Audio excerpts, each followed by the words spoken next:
माधुर्य और काशीनाथ भाव मंदिर में पद्धति, प्रतिष्ठित माधुर्य भाव पद्धति को यानी कि अपनाया। स्थापना ठीक है, ऐसा माना है 1519 कि ईस्वी जो में और विक्रम है 1576 सूरदास जी थे वो पहले दास विक्रम एवं विनय में भाव में बल्लवाचार्य अपनी के द्वारा रचनाएं लिखा करते थे, जिस प्रकार से तुलसी राम के प्रति कराई विनय भाव गई रखते थी। हैं, दास भाव ठीक रखते है, हैं, इसकी उसी शिल्पी आधार पर इन्होंने कुछ कृष्ण पूरन की मल लेख लिखे खन्नी हैं, थे। कुछ लिखा ठीक है, है, काव्य लिखा जो है। इसके लेकिन शिल्पकार थे वो पूरन मल बल्लवाचार्य खन्नी इनके थे। गुरु रहा करते थे, तो वहाँ पर एक बल्लवाचार्य के मंदिर जैसा कहने बना पर दिया, इन्होंने यानी कि उनको इन्हें भगवान साख्य को एवं प्रतिष्ठित वात्सल्य किया। माधुर्य भाव में और अपनी उसके जो काव्य को शिल्पकार लिखने थे का वो थे पूरन को कहा, तो मल इन्होंने खत्री। वैसा ही किया और ठीक उसके है, बाद अब इन्होंने आता है सबसे वात्सल्य पहले नाम सम्राट, इतना अच्छा अष्टछाप में वात्सल्य लिखा सूरदास का। भगवान कृष्ण के प्रति सूरदास इनका को हम जो था, देखेंगे साख्य हमारे भाव से कृष्ण इन्होंने अपनी काव्य धारा में दीक्षा सूरदास एक उपासना बहुत ही की है महत्वपूर्ण नाम सखा के रखते भाव हैं। में। साथ तो ही सबसे वात्सल्य पहले आता भाव है इन्होंने नाम लिखा इनके है जन्म और काल का, कि इनका जन्म काल माधुर्य क्या भाव था। जो है वो मीराबाई के द्वारा लिखा गया है, ठीक है। और भाषा की जन्म बात है करें तो इन्होंने इनका अपनी ब्रज भाषा में अपनी लेखनी को 1478 लिखा है ईस्वी, सूरदास ने, और ठीक है। विक्रम की इसके बात बाद हम करें तो देखेंगे है थोड़े से और पॉइंट हैं। 1535 इसमें है विक्रम, इनकी प्रमुख श्रेष्ठ कृतियां मानी 1535 जाती हैं। और सूरदास की 1478। प्रमुख ये 3 विक्रम रचनाएं है, हमें देखने को ना कि मूल रूप इनकी से मिलती मृत्यु न हैं, समझे, जिसमें ये है जन्म का ही तारीख सूरसागर, है। ठीक सूरावली है। और साहित्यलय, इसके 3 बाद आते रचनाएं हैं मिलती और हैं। इनका लेकिन जो, इससे पहले इनके फिर कुछ इनके रिलेटेड पॉइंट पॉइंट हैं, देख उनको लेते हैं। देखेंगे। जन्म स्थान है इनका नागेंद्र के मुख्य अनुसार, ठीक है।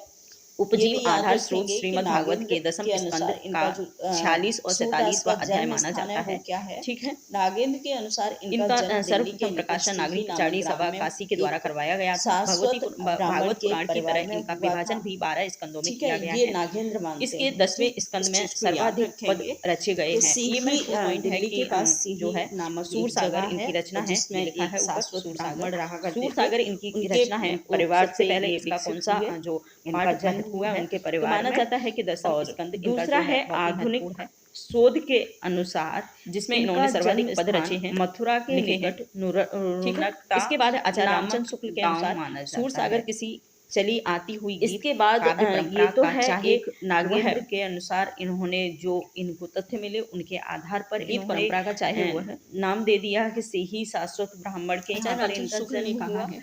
इसके बाद आया जो आधुनिक लोगों ने चली इनका आती हुई गीत काव्य तथ्य परंपरा निकाले, उसके चाहे वह आधार पर मौखिक लोग ही मानते रही हैं हो, कि मथुरा के निकट एक विकास जगह है प्रतीत जिसका होता है। नाम है सूरसागर के रुनकता, विषय में उन्होंने और ऐसा वहाँ माना पर है। तो आप सूरदास जी का ये जो जन्म लाइन है हुआ, इसको ठीक भी है। याद रखेंगे। इसके बाद हम सूरसागर देखेंगे एक नोट लगाया है इन्होंने, परीक्षा में दोनों विकल्प सूरसागर अगर किसी चली आती हों, हुई गीत परंपरा का ठीक चाहे है, वह अगर मौखिक परीक्षा ही में ये रही दोनों ही हो सा विकल्प प्रतीत होता होते है, हैं तो ऐसा आप सी सूरदास ही को ही सूरसागर राइट के विषय में करेंगे, आचार्य रामचंद्र शुक्ल ने ऐसा माना माना है तो ये मनोज मिश्र महत्वपूर्ण के पॉइंट है, द्वारा, इसे ठीक याद है। रखेंगे। इसके बाद बाद देखते आते हैं इनका नागेंद्र का मानना मृत्यु है। काल।